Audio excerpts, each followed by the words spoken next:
Extra. Produtos que valorizam a natureza.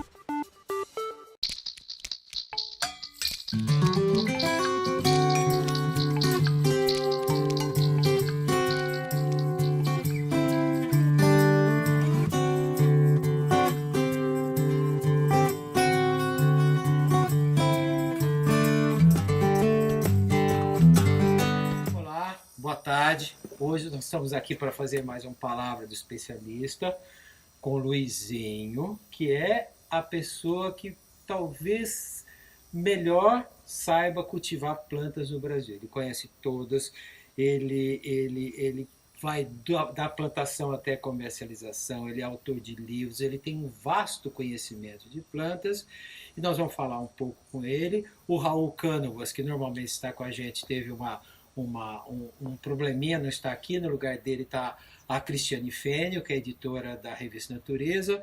Eu sou o Roberto Araújo e eu vou começar perguntando para você, Luizinho, para você falar um pouquinho da sua trajetória, porque você é uma pessoa que aprendeu na prática.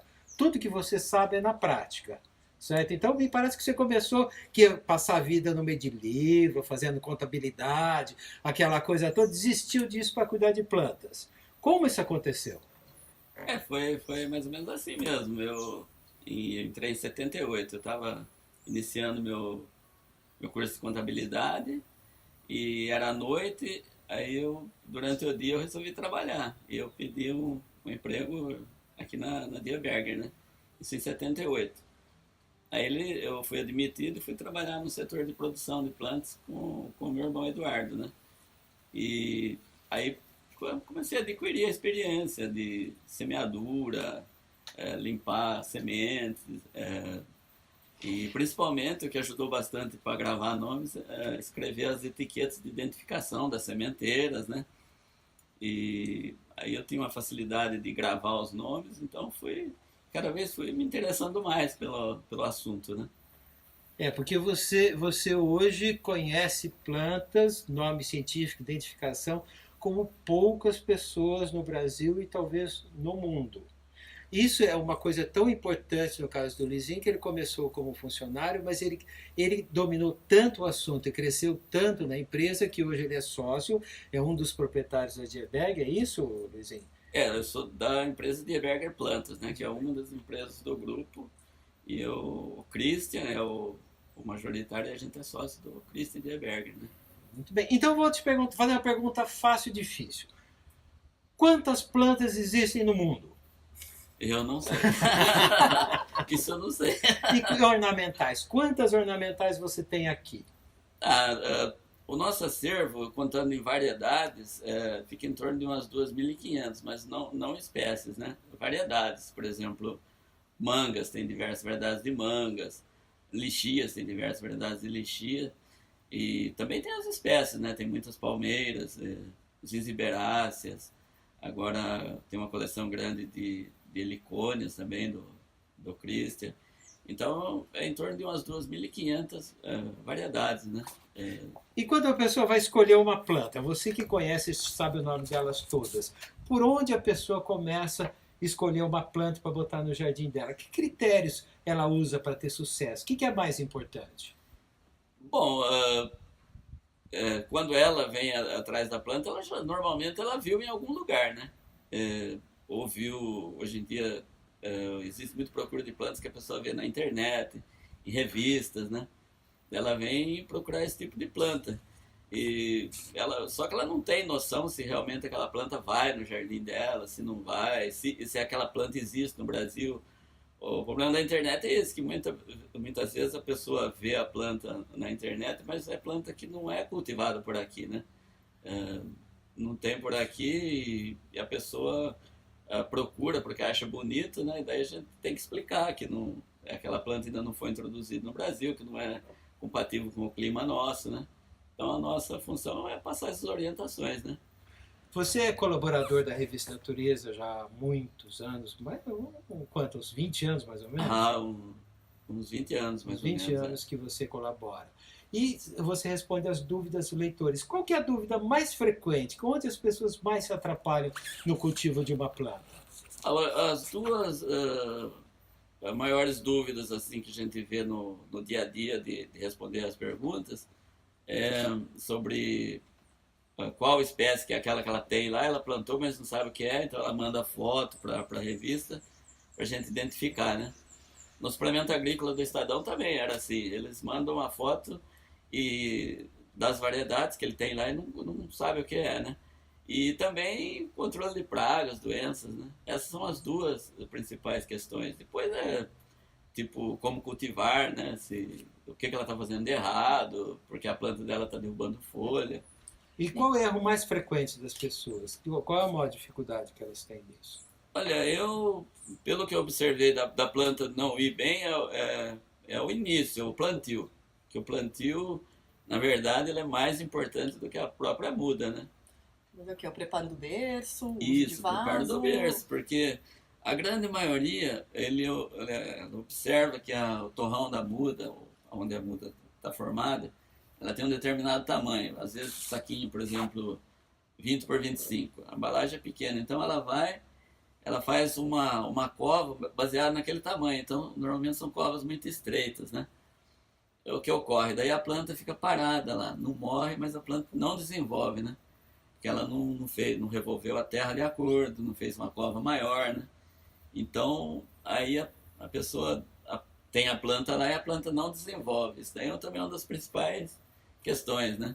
Tem que fazer um buracão bem grande. É isso, bem maior do que o torrão, não para colocar a muda, para revolver a terra, juntar os nutrientes, juntar toda a matéria orgânica, aí mistura tudo e depois faz o buraco para colocar o torrão da muda, né? E vamos supor, quem já errou no plantio, a pessoa já plantou errado. Existe forma de recuperar, dar uma melhorada na situação? Um pouco dá, às vezes ela manter uma área limpa ao redor da planta, né? Adubar um pouco, mas não resolve totalmente. O ideal seria replantar, porque a planta ela vai ficar restrita naquele espaço ali e a raiz nova dela vai parar, né? Então ela até mantém uma aparência verde, talvez até saudável, mas ela não desenvolve, né? É igual cultivar uma planta em vaso, né? A gente coloca uma planta em vaso, plantada no jardim, ela fica com dimensões enormes, mas no vaso restringe, né, o tamanho dela, ela mantém ela num tamanho pequeno. Por quê? Porque ele tem pouco espaço para ele Então, desenvolver. basicamente dar espaço para as raízes mais que qualquer outra coisa? Sim, para ela, e principalmente no caso do plantio recente, a planta ela vai receber adubação, ela vai ter necessidade de um espaço para ela desenvolver a raiz, as radicelas, né? E quando a pessoa faz a cova muito pequena, a planta para, ela fica ali, principalmente se a cova ainda for num terreno, como se diz, compactado, né? A planta, infelizmente, não desenvolve.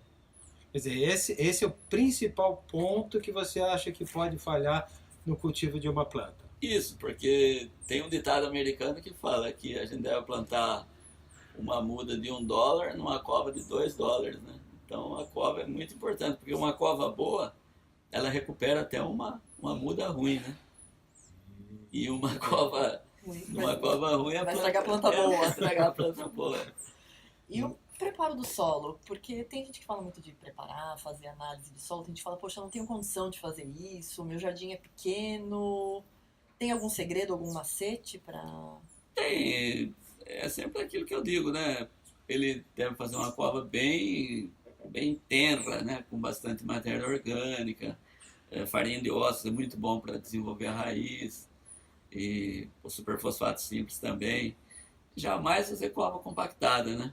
E também tem uma concorrência da grama. Se ele planta no gramado, ele tem que manter uma certa coroa ao redor da planta, porque a grama, de uma certa maneira, concorre com o desenvolvimento, né, da muda nova. Vai ter sempre limpa a área, então, em volta. Isso, nessa área em volta, deixar sempre limpa, né? Porque à medida que ele aduba também com algum adubo granulado, não vai ter a concorrência da grama, ela vai captar o adubo sozinha, né, a planta. Você começou a falar em adubação. Tem, de um lado, as pessoas que defendem o adubo químico, do outro lado, os que defendem o adubo orgânico. Qual a tua posição em relação a isso? Na verdade, eu associo os dois, né? No plantio é muito bom a matéria orgânica, tanto a terra vegetal, o esterco de curral é ótimo, né? Que aí forma um berço bem tenro, né? Agora, o químico, normalmente ele acelera o desenvolvimento da planta, né? A gente já vê o efeito imediato. As outras já é um efeito mais lento, porque a planta vai, no decorrer da vida da planta é importante, muito importante, e agora o adubo químico ele dá reação imediata, né? Principalmente para a gente que é viverista, as mudas mesmo, a gente tem que estar sempre para ter uma aparência boa, ficar mais resistente a pragas também, né? Bem nutrida, né?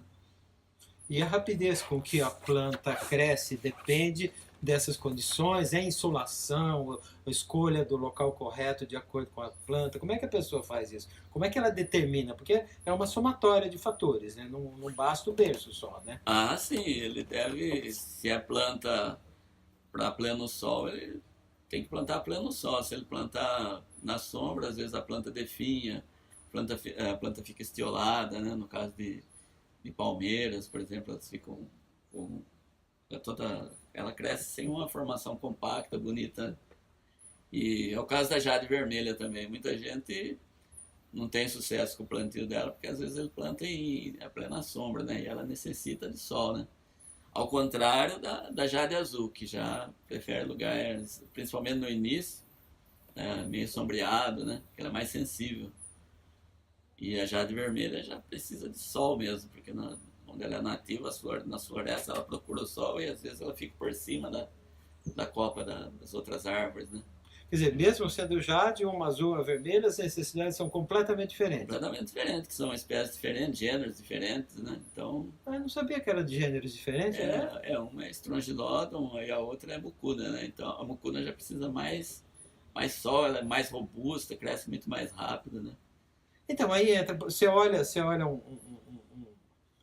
como chama, um buquê, elas parecem muito iguais, não são? São da mesma família, né? Fabáceas, mas são de gêneros diferentes, né? E comportamento diferente, crescimentos também diferentes.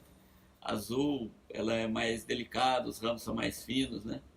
A mucuna, a jade vermelha, ela chega a formar troncos como se fossem árvores, né?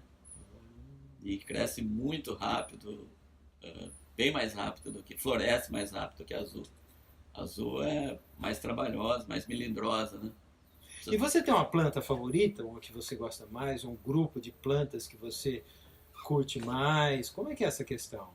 Não, uma única, não. Eu gosto sempre a maioria. Como que a gente vai, por exemplo, o ipê de bola, né?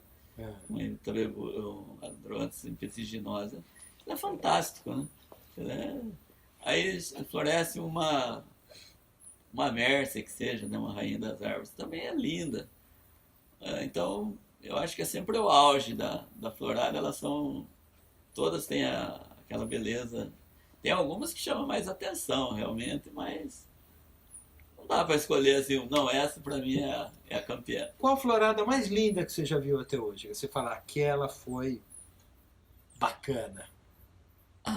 Puxa, é duro de falar que no decorrer do ano tem várias floradas fantásticas, né? Mas você está 39 anos nesse ofício com plantas, não é isso? 16 até agora, 39. Você teve um ano, uma condição, algo assim que te marcou, que você falou, isso aqui foi um acontecimento único nesses 39 anos. Teve isso?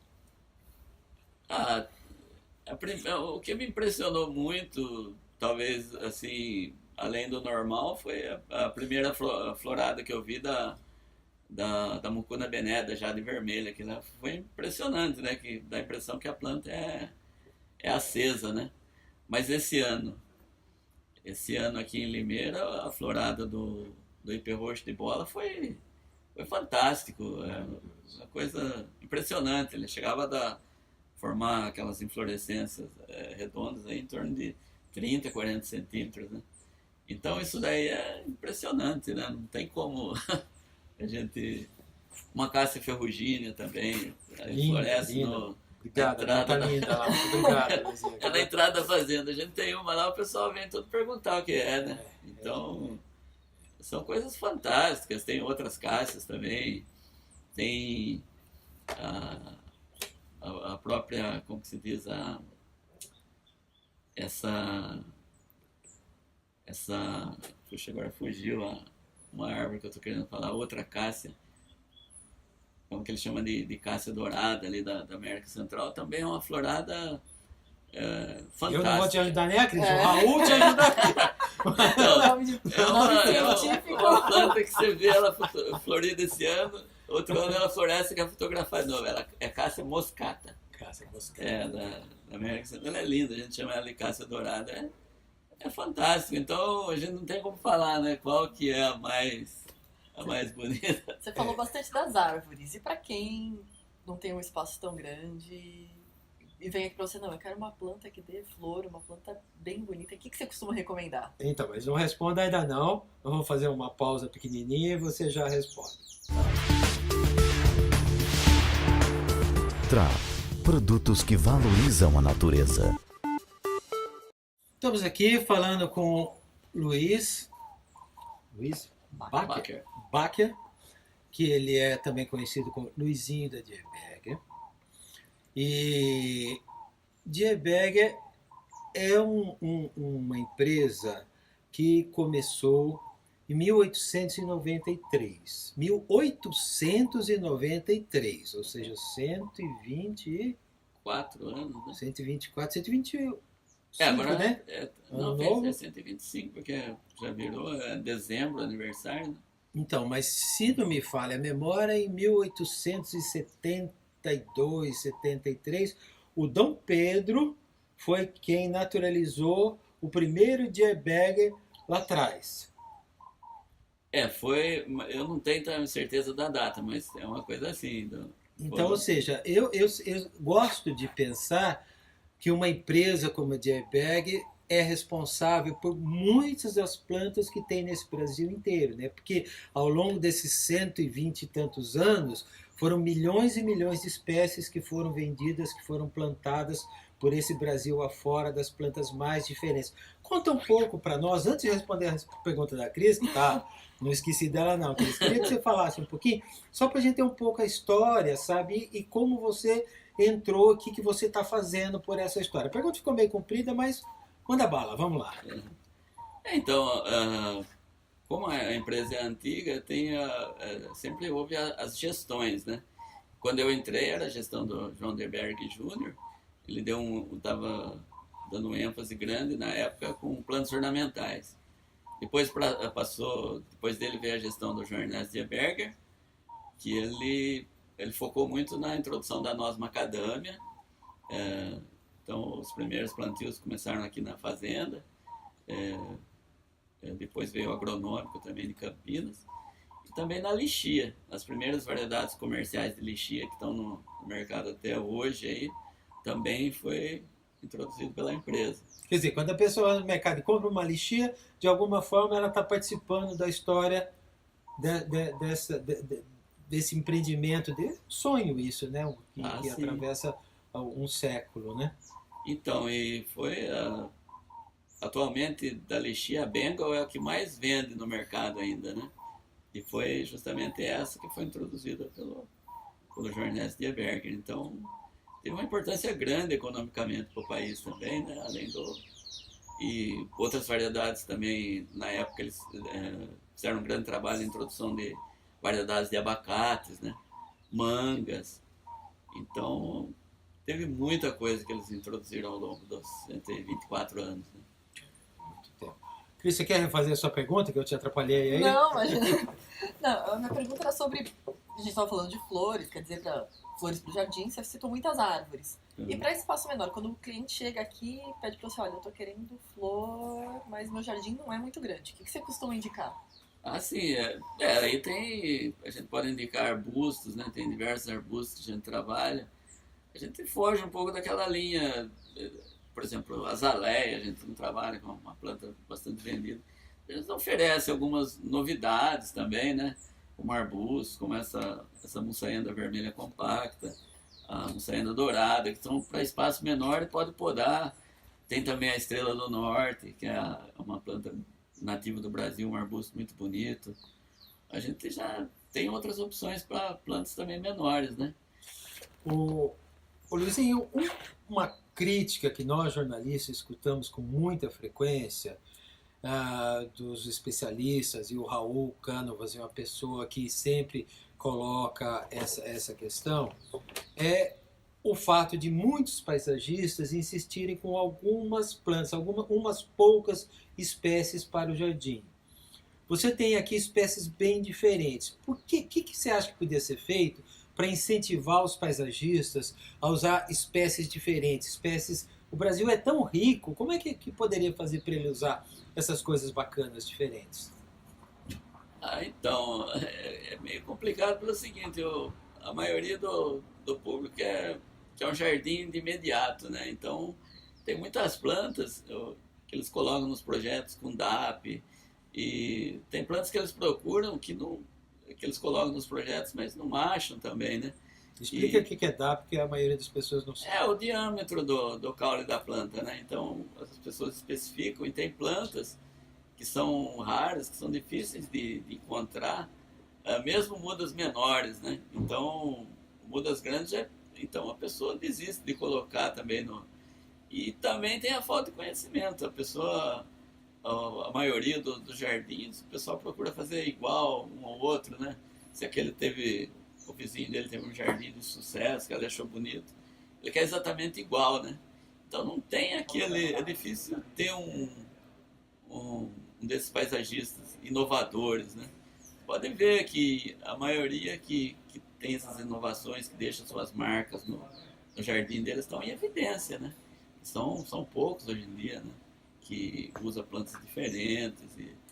Eu acho assim, o pessoal pode usar essas plantas que são usadas no cotidiano, no dia a dia, só que reserva um cantinho para colocar uma coisa especial aí, né? Que, por exemplo, uma árvore diferente, como o Burle Marx fazia, né? O Burle Marx, ele cultivava algumas plantas de uso dele lá, com todo o capricho, e em determinado jardim ele colocava aquela planta, né? Então a gente vê plantas que só tem no jardim dele, porque além de paisagista, ele tinha o seu setor também de cultivo. E o conhecimento dele era muito grande. Eu vi um jardim dele lá acho que a Fazenda Vargem Grande, São José dos Campos, é fantástico. Ele usou plantas fantásticas lá que a gente quase não vê em outros jardins, né? Então, que a gente sempre, da Revista Natureza, com a sua ajuda, muito obrigado, a gente sempre procura mostrar essas espécies diferentes e alternativas para o paisagista utilizar. Então, a gente acredita que está colaborando. Mas precisava fazer alguma coisa também para incentivar esse uso, para soluções de paisagismo com as nacionais, com as nativas também. Ah, né? sim. É que tem muitas nativas aí que o pessoal quase não usa, né? Tem, por exemplo, o pau de rosa, a Physocalyma. São poucos, a gente vê poucas árvores delas. E ela é uma das plantas que desenvolve tão bem por aqui, né? E além dela, existem outras aí que são fantásticas, né? A Cavanilésia, a arbórea. Tem muitas plantas aqui.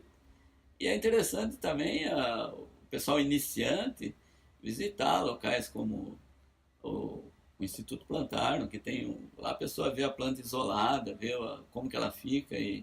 Porque o importante também do paisagista, no caso principalmente de palmeiras, é imaginar o tamanho final dela, né? A gente vê algumas coisas incríveis aí, a pessoa planta em jardins de 3, 4 metros, uma palmeira que vai ficar aí às vezes com 20 metros de altura, né?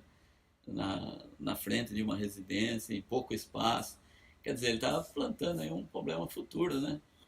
Isso é muito frequente, né? Muito, isso é muito frequente. As Limeira, pessoas veem aquela corre. mudinha de seringueira desse tamanho, não imagina aquele É, monstro que vai ocupar a calçada inteira depois, ou o jardim inteiro, né? Isso, muitas palmeiras, a grande maioria aí que passa de 20 metros, e a hora que cai uma folha de repente, né, num espaço pequeno, então tem que ser pensado isso. Além de paisagista, ele tem que ser um estudioso, né, de plantas, né?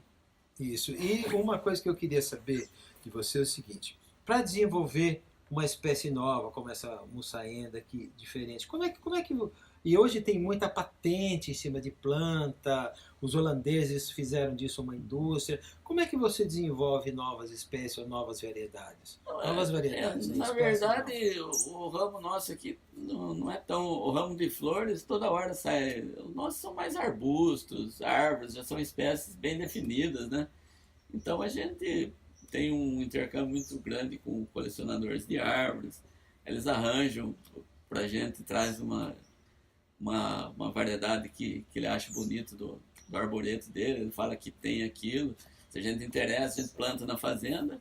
E a partir do momento que faz produzir sementes, a gente faz todo o trabalho. Produz a muda, depois através do site a gente divulga a planta e coloca à venda, né? E no caso de estaqui, a mesma coisa. O arbusto, a gente começa a fazer os testes, qual a melhor forma de produzir ela e vai lançando. A gente lança primeiro no site, a revista também, Natureza, sempre coloca em matérias, né? Então isso ajuda bastante na divulgação. E quanto tempo demora desde que você começa a trabalhar uma nova espécie até que ela esteja pronta para comercialização? É um processo rápido, assim, 10, 15 anos? Não, plantas normalmente propagadas por estaqui é coisa de 2, 3 anos. 2, 3 anos também. Aí em pouco tempo o mercado já está bem saturado porque é fácil de produzir. As sementes são mais difíceis, que tem algumas que demoram muitos anos para dar semente, dar os primeiros frutos, né? Então, se for uma espécie que dá para propagar por alporquia, a gente tenta, né? Também antecipar com alporquia e estaquia também, mas é sempre assim, demora um tempo para cair no gosto do público, né? Você, qual foi a planta que deu mais trabalho para você conseguir introduzir, que você conseguiu produzir e fazer ela ficar bonita, vistosa? Qual foi a planta que te deu mais trabalho? Nenhuma. Tem algumas que o pegamento é menor, né? Tem várias aí que o pegamento é complicado. A própria Mércia Nobres, que não dá semente, ela dá 1 ou 2 sementes por ano e ela é muito lenhosa, né? Então a gente faz bastante quantidade de alporques, mas não enraiza. Então sempre sai uma quantia limitada. Então essa é uma das mais assim trabalhosas de produzir. 1 ou 2 sementes por ano? Ela é única, é única no gênero, né? Que ela não tem assim, é 1 a 2 sementes, às vezes 3 numa árvore, né? Então a solução é fazer de alporquia, né? E como ela é muito lenhosa, é uma fabácea, não uma leguminosa, então o enraizamento do alporque é bem difícil, né? E uma pessoa que queira entender de plantas ou queira se aprofundar no assunto, como você é autodidata, que conselho você daria para quem quer entender mais de plantas, que quer se aperfeiçoar nesse trabalho? Aí que tá. Ele tem que ter, em primeiro lugar, bastante interesse e curiosidade, né? Se ele viu uma planta, ele gostou da planta, é saber o que envolve ela. Primeiro o nome certo, a classificação, né? E depois já observar como que ele faria para reproduzir ela, os métodos, né? E tentar ir fazendo, né? E por que é importante saber o nome de uma planta? Eu sou defensor, mas queria que você explicasse. Por que a pessoa tem que saber como chama a planta? Então, eu sou atendente da empresa lá no Ceasa Campinas. Certo. Aí cada um que chega, ele chega com um nome para você, né? Então, eles falam cada nome que você nunca ouviu falar, né? Então, eu pergunto sempre para eles, você tem o nome botânico? Então, o nome botânico é um só. Então, ele aprendendo da maneira correta o nome, ele não tem como errar, né? Até para procurar, para ele fazer pesquisa, se ele saber o nome correto, é meio caminho andado, né? Então é importantíssimo o nome, o nome botânico é fundamental, tanto para pesquisar em livros, na internet, é tudo, né? Quando você tem o nome da planta, você tem a história, você tem a família, você tem o gênero, você tem as características comuns dela, por causa disso? Se você não tem, fica mais fácil pesquisar, no caso, né? Às vezes você está com uma espécie nova, você não sabe o comportamento dela, você tendo o nome científico, você entra, você pesquisa, né? Então, aí que você levanta o que ela precisa, o clima, tipo de solo, né? Se ela está no ambiente ideal. Então, pelo nome, você descobre tudo, né? Além de escrever para você da revista Natureza, como é que a pessoa pode descobrir o nome de uma planta? Ah, aí que tá, né? Existem mecanismos aí, o Instituto de Botânica, a pessoa pode mandar amostra, né? Mas tem que perguntar, a pessoa não descobre sozinha. Sozinha é difícil, porque se ela soubesse talvez a família dela também dá. Ele entra lá na pesquisa de imagens, ele digita o nome da família lá, por exemplo, Sapindácea. Ele vai aparecer um monte de ocorrência de Sapindácea. Sapindácea, qual é o nome popular? É uma da família da lixia, né? Do guaraná. Então, aí vai aparecer bastante, mas primeiro ele teria que saber o nome. Apesar que o nome, se for essas plantas comuns do dia a dia, com o nome comum da planta, a pessoa consegue também, né? Estou dizendo essas mais difíceis, as plantas novas que estão no mercado, né? Muita gente reclama de frutífera, dificuldade, planta não dá fruto, ou floresce, perde a flor. O que elas erram? O que as pessoas erram que isso acontece? Então, isso envolve vários fatores, né? E tem que ter idoneidade de viverista, tem que ter, como se diz, essa planta é adaptada ao clima nosso. Então tem muita coisa que, por exemplo, uma planta um pêssego que dá bem no sul. Se ele precisar de tantas horas de frio, se ele vir plantar aqui no Planalto Paulista, ele já não vai produzir de acordo, né? A pessoa vai lá, planta um abacateiro de semente. Esse abacateiro vai ter uma segregação enorme, vai demorar muitos anos para produzir. Às vezes a árvore já está enorme e não produz. Aí a pessoa reclama também, né? É comum o pessoal falar para, olha, eu plantei a semente de um determinado abacate, mas não deu aquilo, deu outro, né? Quer dizer, são plantas que necessariamente têm que ser enxertadas, né? Então, tem vários fatores. O plantio, às vezes, a pessoa pode estar plantando de forma errada também. Pode também estar plantando uma planta que não é desse clima aqui, né? Por exemplo, o kiwi. O kiwi é difícil de produzir no clima nosso e muitos viveristas vendem aí, né? O pessoal planta e não tem essa informação. Às vezes a planta necessita de polinização e a pessoa plantou um exemplar, uma variedade só, a planta não está tendo polinização. Então, são vários fatores, então tem que ser caso a caso. O leitor pergunta, manda uma foto de determinada planta, a gente vai passar a informação, dependendo daquela variedade, né? O que pode ocorrer pelo fato da planta dele não estar produzindo, né? E os cítricos, que está cada vez mais difícil para você conseguir os cítricos por causa das pragas, das doenças? Os citros a gente já parou de trabalhar faz aproximadamente uns 10 anos. Mas é uma medida da Secretaria da Segurança para evitar a disseminação de doenças e pragas, né? Então, como a gente tinha uma clientela grande de varejo, então ficou muito difícil vender a varejo, ficou muito burocrático, então a gente resolveu parar, né? Hoje tem uma série de restrições legais para venda de cítricos, não tem? Tem bastante restrição devido a essas pragas e doenças que estão aparecendo por aí, né? E a Secretaria está fazendo a parte dela para tentar diminuir a disseminação dessas pragas e doenças, né? Nem se aconselha mais a pessoa ter um pé de laranja em casa, essas coisas? Olha, pode ter, porque tem bastante viveiro por aí que vende a muda legalmente, né? Com a documentação. Mas sempre vai aparecer, os citros são muito atacados de pragas, principalmente ácaros. Então vai ser difícil a pessoa ter no pomar uma planta. Eu aconselho plantar mais tangerinas, limões, que dão menos ácaros, né? Porque uma laranjeira hoje é muito complicado. É bem complicado, a pessoa tem que ter um acompanhamento aí e um agrônomo para o tratamento fitossanitário, porque sem dúvida nenhuma ela vai desenvolver alguma praga, alguma doença, né? É quase certo que a laranjeira dele vai ter algum problema em algum momento. É quase certo, se ele não cuidar, vai.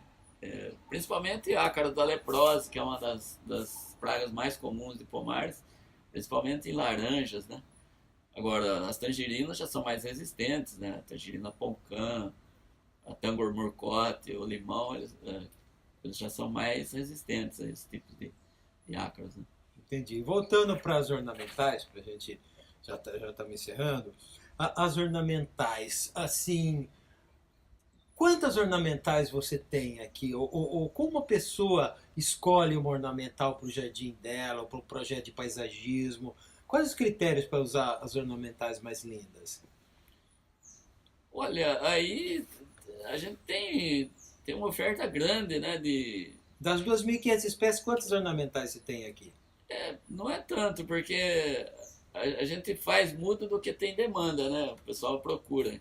Então, se tiver, é dividido em torno de umas 300, umas 150, aí de 150 a 200 ornamentais que a gente mantém na linha de produção. O que as pessoas mais compram de ornamental, Luizinho?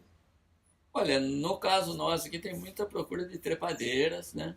Qual delas? E essas árvores, assim, essas árvores um pouco mais difíceis, né? A trepadeira, por exemplo, as jades tem muita procura. E também essas mais tradicionais, sapatinho de judia, amor agarradinho. São plantas que saem muito. Eu observo pelo Ceasa, tem uma saída muito grande, né? E árvores, né? Essas árvores, árvore samambaia, hoje em dia é uma das plantas que está mais das árvores da linha nossa, é uma das que mais estão saindo, né? Porque houve um plantio muito grande na região de Olambra, Arthur Nogueira, e está tendo uma procura grande dessa árvore aí. É tudo meio que sazonal, né? De repente uma planta entra na moda e o pessoal segue a tendência, né? E os arbustos? Arbustos, tem alguns que sempre vendem bem. Os saendas vendem bem, os hibiscos vendem bem, né? E são vários, né? E a gente trabalha com algumas especiarias também, tipo chá verde, chá mate, isso aí também tem demanda. Essas frutíferas de porte menor, né?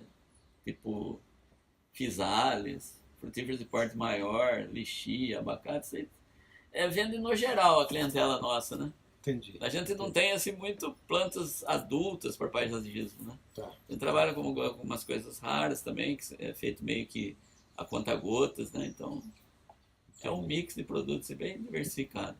Ótimo. Nós falamos com o Luizinho Bach, aqui da Dieberg, da Fazenda Citra. Muito obrigado, Luizinho. Foi muito bom falar com você. Obrigado, Cris. Eu que agradeço a atenção da revista e a gente também agradece essa colaboração de tantos anos juntos. É ótimo, ótimo. Obrigado a você, Luizinho.